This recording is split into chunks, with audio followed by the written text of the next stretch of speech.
Hi friends, ನಮಸ್ಕಾರ. ಮತ್ತೊಮ್ಮೆ ತಮಗೆಲ್ಲ ಪೂಯಾಸ್ ಕಿಚನ್ಗೆ ಸ್ವಾಗತ. ಮಸಾಲ ಸ್ವೀಟ್ ಕಾರ್ನ್ ಅಂದರೆ ಯಾರಿಗೆಲ್ಲ ಇಷ್ಟ ಇಲ್ಲ ಹೇಳಿ? ಅದರಲ್ಲೂ ಮಕ್ಳಿಗಂತೂ ತುಂಬಾ ಇಷ್ಟಪಡ್ತಾರೆ. ಅಂಥ ಮಸಾಲ ಕಾರ್ನ ತುಂಬ ಸುಲಭವಾಗಿ ಹಾಗೆ ತುಂಬ ಕಡಿಮೆ ಸಮಯದಲ್ಲೇ ಮನೆಯಲ್ಲಿ ಮಾಡ್ಕೊಳ್ಳೋದು ಹೇಗೆ ಅಂತ ಇವತ್ತಿನ ನಮ್ಮ ವಿಡಿಯೋದಲ್ಲಿ ನೋಡೋಣ ಬನ್ನಿ. ಇದಕ್ಕೆ ನಾನು ಒಂದು ಸ್ವೀಟ್ ಕಾರ್ನ ತೊಗೊಂಡಿದ್ದೀನಿ. ಇದನ್ನು 2 ಭಾಗವಾಗಿ ಮುರ್ಕೊಂಡು ಕುಕ್ಕರ್ನಲ್ಲಿ ಬೇಯೋದಕ್ಕೆ ಹಾಕ್ಕೊಳ್ತಾ ಇದ್ದೀನಿ. ಈಗ ಈ ಕಾರ್ನ್ ಮುಳುಗೋ ಅಷ್ಟು ನೀರು ಹಾಕ್ಕೊಂಡು 1 ವಿಷಲ್ ಕೂಗಿಸ್ಕೊಂಡ್ರೆ ಸಾಕಾಗುತ್ತೆ.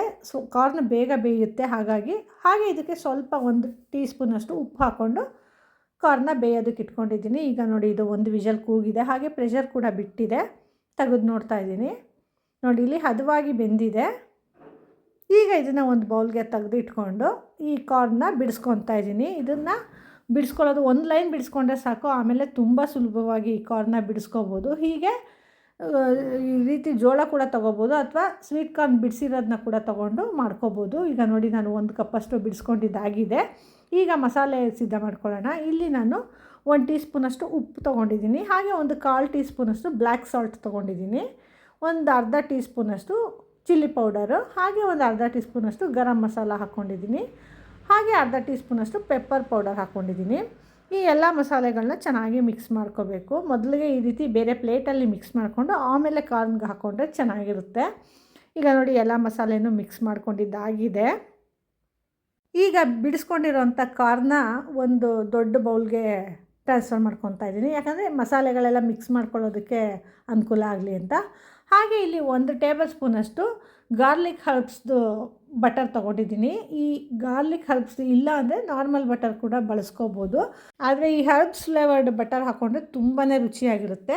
ಹಾಗೆ ಈಗಾಗಲೇ ಮಸಾಲನೆಲ್ಲ ಮಿಕ್ಸ್ ಮಾಡಿ ಇಟ್ಕೊಂಡಿದ್ವಲ್ಲ, ಆ ಮಸಾಲಾನ ಕೂಡ ಸೇರಿಸ್ಕೊಂಡಿದ್ದೀನಿ. ಹಾಗೆ ಸಣ್ಣದಾಗಿ ಕಟ್ ಮಾಡ್ಕೊಂಡಿರೋಂಥ ಸ್ವಲ್ಪ ಕೊತ್ತಂಬರಿ ಸೊಪ್ಪು, ಹಾಗೆ 1 ಟೇಬಲ್ ಸ್ಪೂನಷ್ಟು ಲೆಮನ್ ಜ್ಯೂಸ್ ಹಾಕ್ಕೊಂಡು ಈ ರೀತಿ ಒಂದು ಪ್ಲೇಟ್ ಮುಚ್ಚಿ ಚೆನ್ನಾಗಿ ಮಿಕ್ಸ್ ಮಾಡ್ಕೋಬೇಕು.